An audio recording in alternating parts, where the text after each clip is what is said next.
Welcome to Adu Globe.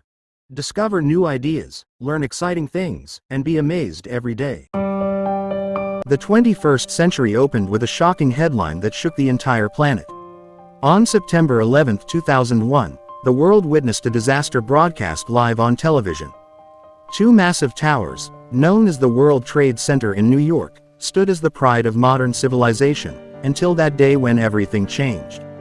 In just moments, the skyline of New York was transformed into fire and smoke. For many, that moment felt like the end of an era.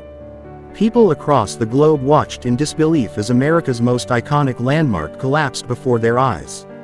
The towers were not just buildings, they symbolized global trade, ambition, and power. When they fell, the entire world realized life would never return to what it was before. It was more than news, it was history written in fire and dust. 19 men boarded planes that morning, forever changing history. They came from Saudi Arabia, Egypt, Lebanon, and the UAE. Trained and divided into small 5-man squads, each group had a clear mission, rehearsed and prepared with military-like precision. For the outside world, they looked like ordinary travelers.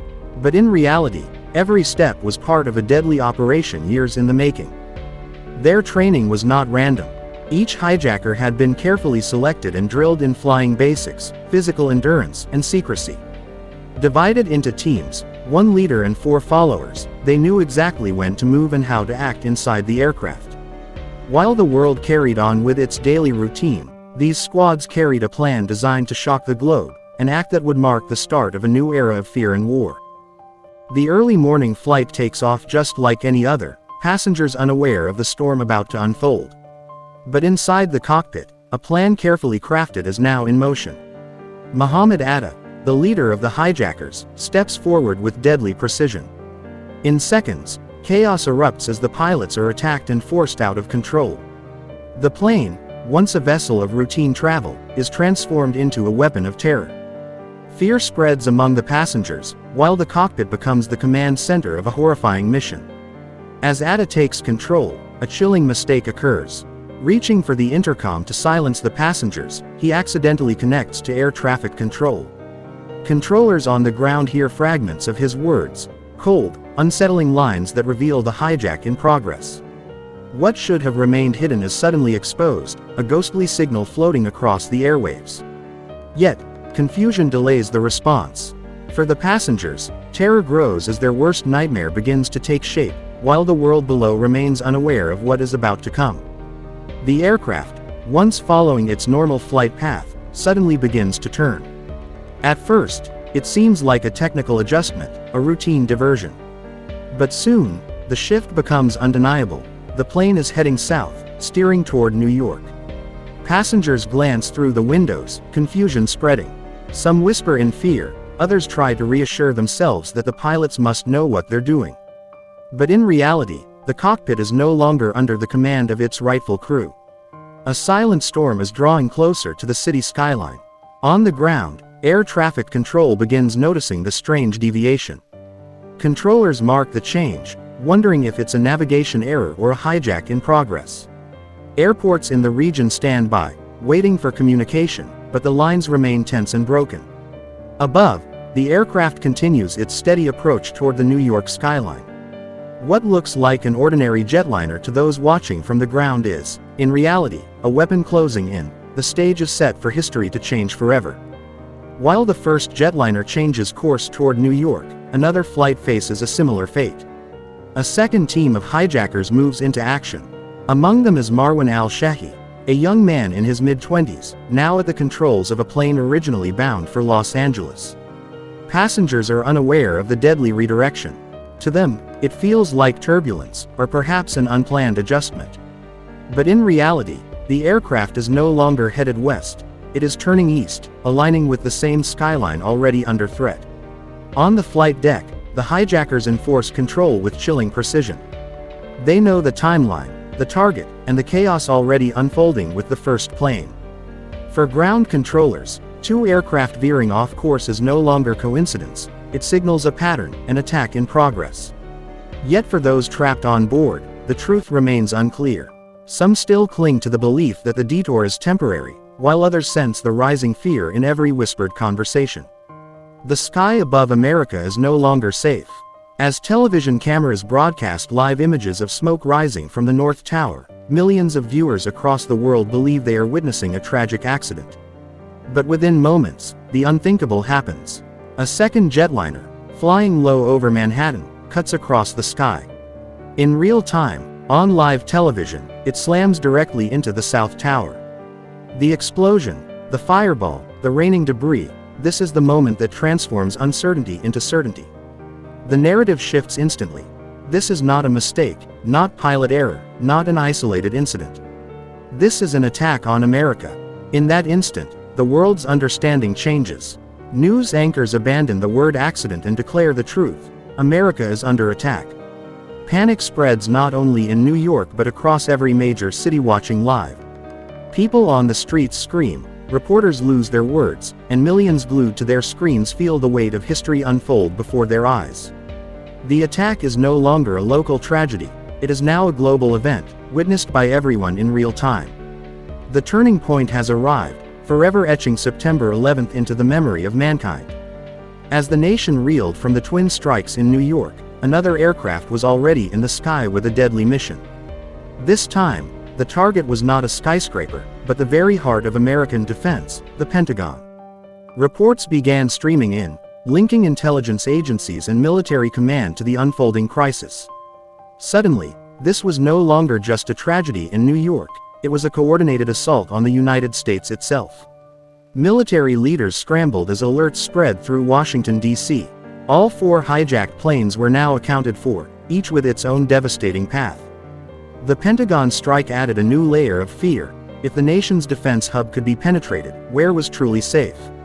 Confusion and urgency gripped every corner of government, while the world watched in disbelief as America faced the most coordinated attack in its modern history.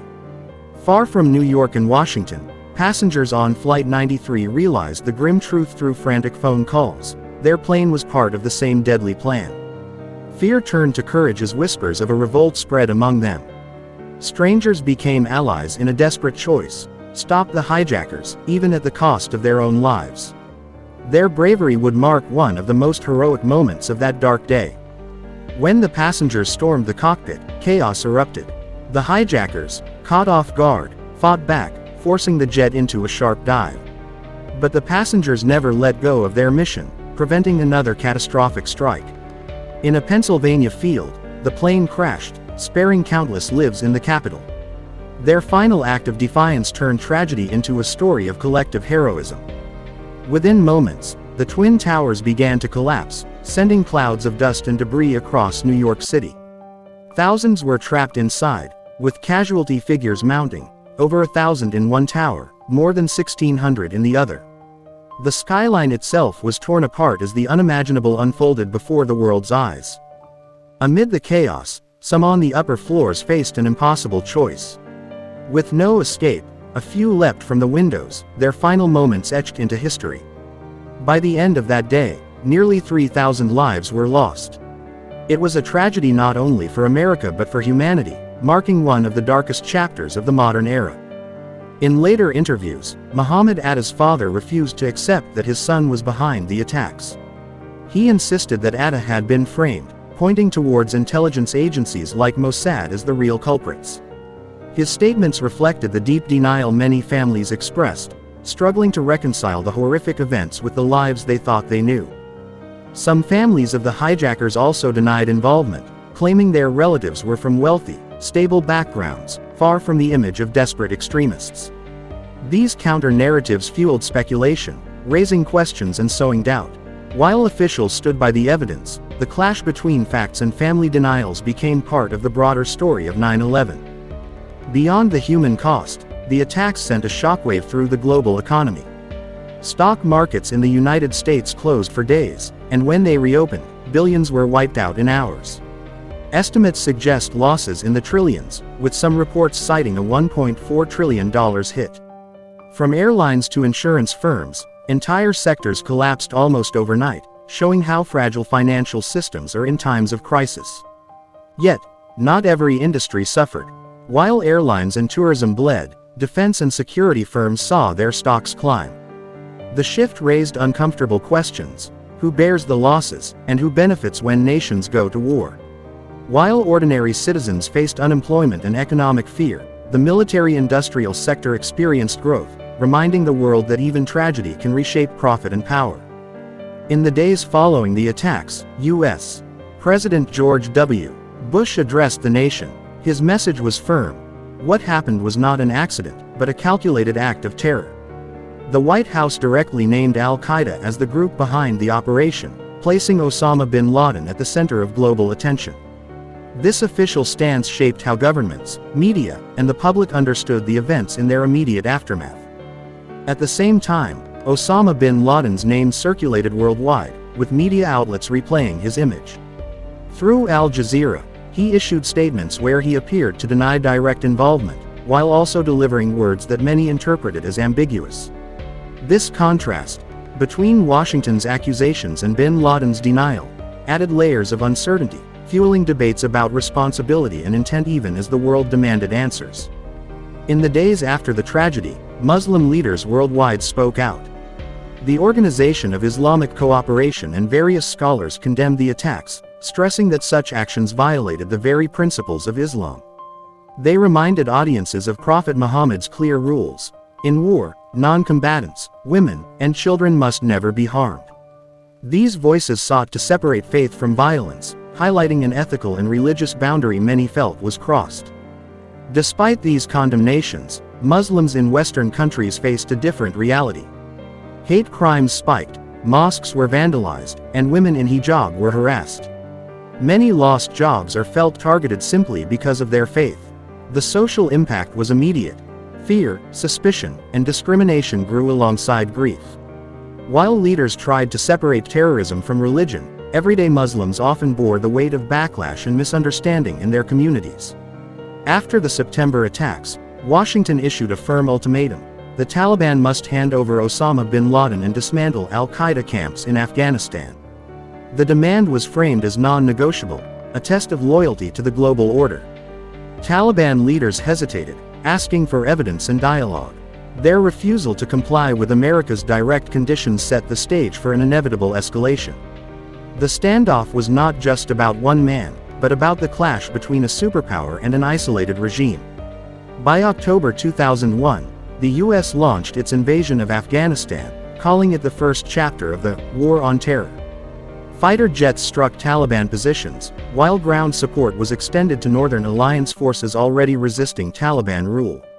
The contrast was sharp: the world's strongest military power confronting one of the poorest nations. American leaders presented the war as a necessary step to eliminate terrorism at its source, a message repeated across global media. On the ground, the anti-Taliban Northern Alliance became America's closest partner. The assassination of their leader, Ahmad Shah Massoud, days before 9/11 gave them new symbolic weight.